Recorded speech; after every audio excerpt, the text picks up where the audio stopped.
유방 이야기의 그 장기야 장기 조랑 한이 있고 요게 싸우는 게 장기잖아요. 그죠? 장기를 만든 나라가 요 한나라입니다. 진나라가 무너지고 나서 초나라와 한나라가 이 싸우는 가운데 있었던 요 시기가 어떤 시기냐면 예수님이 태어난 시기를 가로지르고 있는 시기인 거예요. 근데 요 시기 가운데 요 한나라가 BC 202년부터 그죠? 그리고 AD 220년까지 통치를 했단 말이에요. 근데 요 시기 가운데 요 중간에 BC 108년이 있어요. 요 108년이 굉장히 중요한데 108년이 어떤 날이냐? 한나라가 어떤 나라를 무너뜨린 날이에요. 그게 어떤 나라냐면 고조선입니다.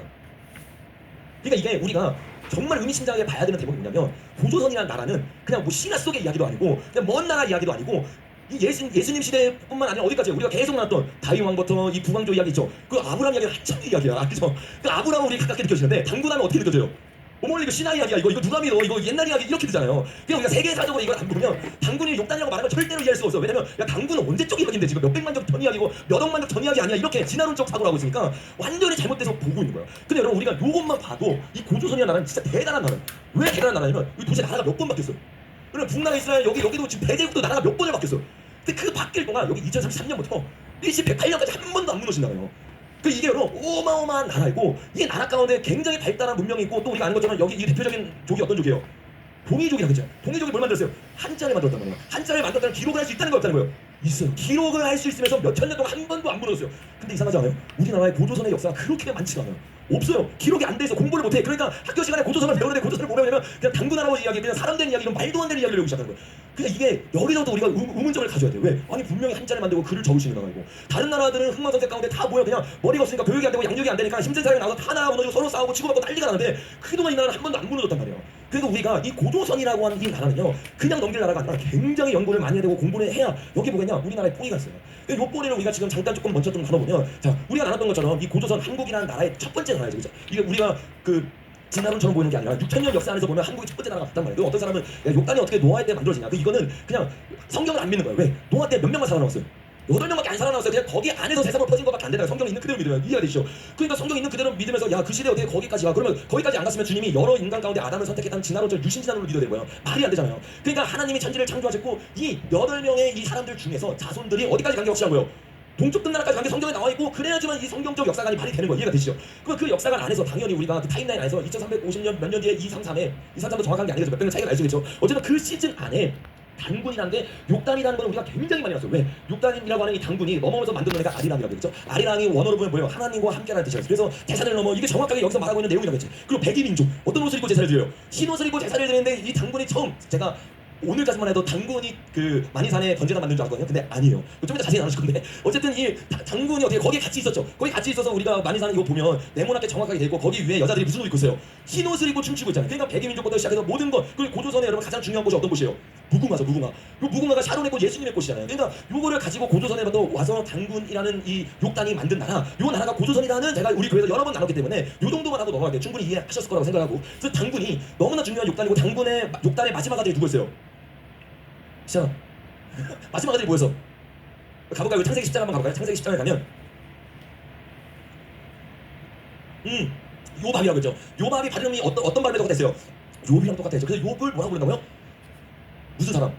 동방의 의인이라고 해요. 동방의 의인. 그 우리가 요거는 많이 나눴을 때는 중복 때문에 너무 길어서 말로만 하는 거 우리가 나눴던 타임테이블을 보면 200살까지 살았던 욥은 어디 있을 수밖에 없어요? 아브라함 윗대일 수밖에 없고 아브라함 윗대의 의인이라고 동방의 의인이라고 표현될 수 있는 사람은 딱 한 족수밖에 없어요. 왜? 그 윗족수들은 다 모였기 때문에 바벨에서 배도있기 때문에 그러니까 배도하지 않는 유일한 민족에서 동방에서 온 나라라는 욕단이란 말이에요. 그 욕단의 아들이 공교롭게도 뭐예요? 욥이고 이 욥을 통해서 실제적으로 어떤 일이 일어나요? 멜기세덱의 반차를 따르는 사람들이 일어나서 이스라엘을 축복하는 동방에서 일어나는 일들이 이 욥과 욥의 아들들 그래서 욥의 아들들과 그 아들들 손잡벌이 멜기세덱인데 놀랍게도 멜기세덱의 반차는 그 윗조상을 알 수 있어요 없어요? 없다고 나오잖아요. 근데 욥을 보면 욥이 새롭게 낳은 아들 7이랑 딸 3이 있는데 딸 3 이름만 나와. 아들 이름 나와요 안 나와요? 안 나와. 이게 너무 나왔잖아요. 그러니까 성경적으로 정확하게 이 히브리서가 말하자면 멜기세덱의 반차의 그 윗세대가 누군지를 모르게 하는 방법을 정확하게 욥기서가 따라하고 있는 거예요. 그러니까 이거의 말을 우리가 토대로 본다면 이 욥기가 정확하게 아버지였던 욕단을 따라서 당군에 와서 고조선에서 같이 예배를 드리다가 어디까지 간 거예요? 계속 동쪽에서 서진하에서 이스라엘까지 가서 그 다음 자손이 다음 자손이 멜기세덱이 이스라엘을 축복하는 동방의 부르심을 회복하는 일에 이들이 쓰임을 받았단 말이에요. 그런데 여기서 우리가 한 가지 더 알아야 되는 게 있어요.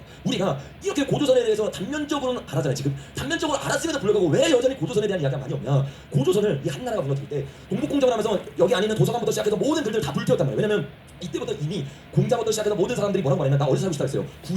동이족이 9가지의 나라로 다스렸잖아요. 나 거기서 살고 싶다. 여기는 정말 좋은 나라고 이쪽 나라가 정말 훌륭한 나라고 한자를 만든 나라가 여기 있는 사람들이 다 인정한 글들이 있단 말이에요. 그러니까 요 글들을 가져와서 한자를 자기 거로 만들고 동북공정을 이때부터 했기 때문에, 왜냐면 이미 중국은 처음부터 세상의 중심이 누구라 생각해요?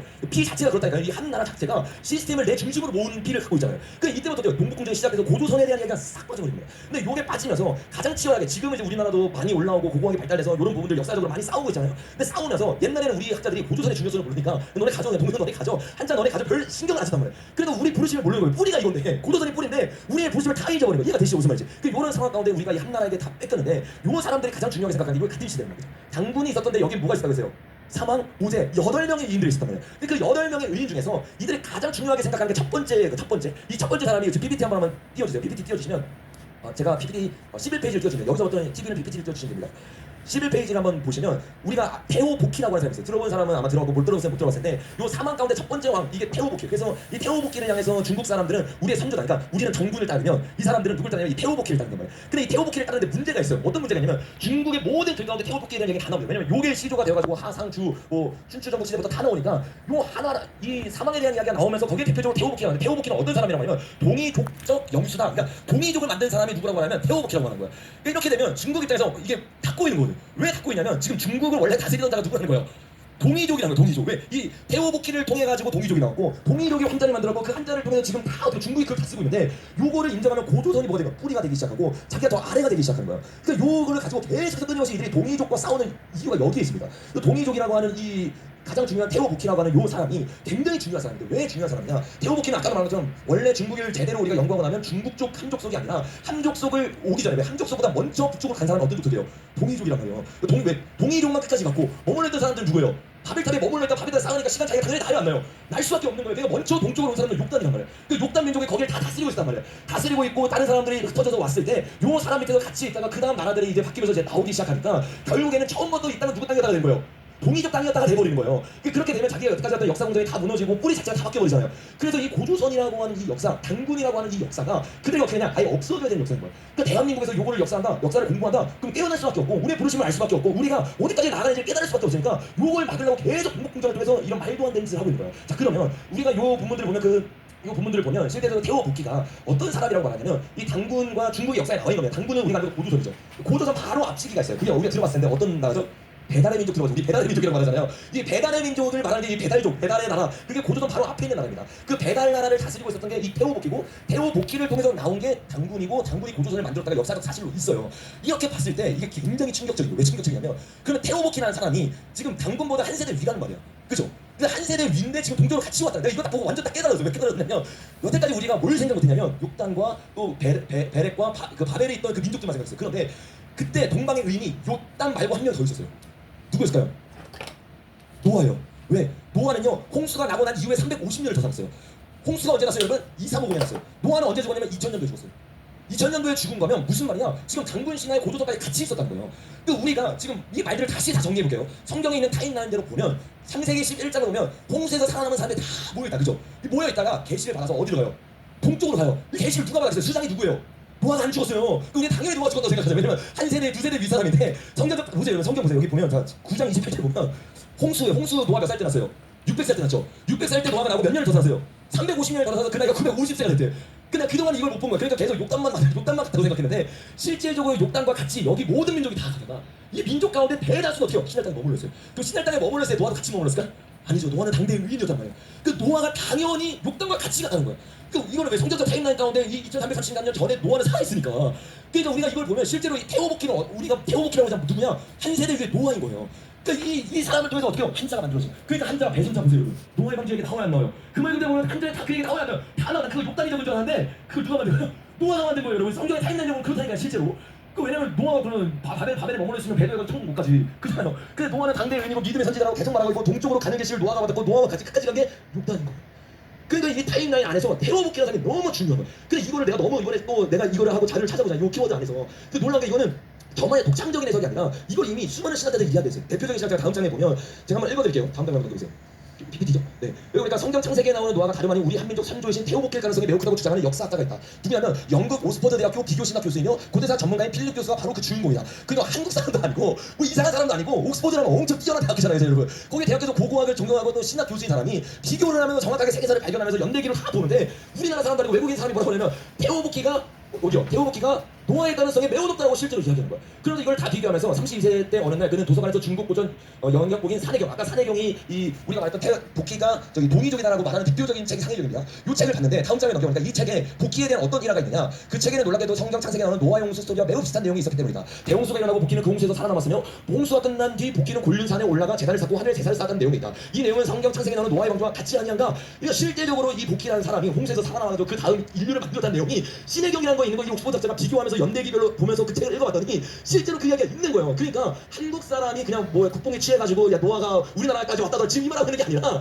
실제적으로 이거 옥스퍼드 학자가 이야기하는 거예요, 여러분. 그 연대기별로 봐도 또 정직하게 성경을 봐도 350년이니까 이 욕당과 같이 왔을 가능성을 배제할 수 없는 상황 가운데 실제적으로 이런 이 흐름들이 실제적으로 있다고 옥스퍼드 학자가 얘기하는 거예요. 그런데 이게 진짜 중요한 게 뭐냐면 우리나라가 이걸 알면 우리나라 대한민국의 부르심에 소름이 끼칠 정도로 정확하겠죠. 왜 그러냐면 테오복희라고 하는 사람을 지금 우리나라에서 중국이 뺏어갔잖아요. 중국이 이거를 동이족을 우리족이랑 한 자리에 만들었다면 테오복희를 막 거의 뭐 우상처럼 이렇게 만들어가지고 막 이렇게 섬기고 있단 말이에요. 섬기고 있는데 그 우상처럼 만든 그 재상이라는 이 조상 같은 거 있잖아요. 보잖아요. 거기 뭐가 있냐면 다음 장면 넘기면 요거거든요. 요게 뭐냐면 태극기입니다. 태극기가 여러분 우리가 아는 게 태극기 처음 만든 사람이 누군지 아세요? 테오복희예요. 테오복희가 고조선을 만들고 그거를 갖고 우리나라가 진짜 신기한 게 뭐냐면 우리나라에서 하고 있던 거 다 먼저 고조선이 먼저 했어요. 요 문이 여기 이게 8개잖아요. 8개에서 건공관님만 하면 4개를 만들어가지고 요거 이렇게 그쪽에 오른쪽에서 왼쪽으로 돌려서 태극기가 만들어진 겁니다. 요게 대한민국의 국기가 되고 대한민국의 국가가 뭐예요? 무궁화도 고조선 때 가져온 거예요. 그 이게 진짜 근데 거기에다가 대통령이 성경에 뭐예요? 손을 얹고 나라를 만들었어요. 그 대한민국의 부르심이 몇 천 년 동안 잠들어 있다가 이승만 대통령도 어떻게요? 나라가 깨어나기 시작하면서 성전에 손을 얹기 시작하면서 보조선 원래 우리의 부르심 그리고 그 부르심을 예표 잃었던 동방이었던 요비했던 것처럼 이스라엘 축복하고 깨우고 일으키는 일에 가장 먼저 앞장서는 나라가 바로 보조선입니다.